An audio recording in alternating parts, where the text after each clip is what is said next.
Good morning मित्रांनो. आज आपण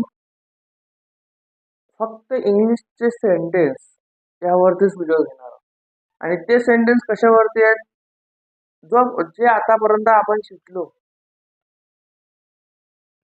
जे आपण वर्ड शिकलो, ग्रामर शिकलो, जे पण काही शिकलो आजपर्यंत, पण जे पण काही शिकलो त्याच्यापैकी अर्धेच आहे म्हणा, अर्धे नाही.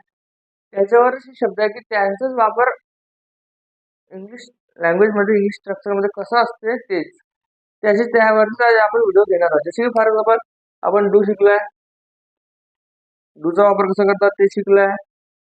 ऍज ऍजचा वापर कसा करतात तो पण व्हिडिओ झालेला झालाय, तो पण व्हिडिओ बघा. त्याच्यानंतर हे बघा ऍज ऍज, ठीक आहे. त्याच्यानंतर आयदर ऑरचा पण व्हिडिओ झालेला आहे. आयदर ऑरचा वापर कसा करतात त्यावरती एक्झाम्पल आहे. त्याच्यानंतर बोथ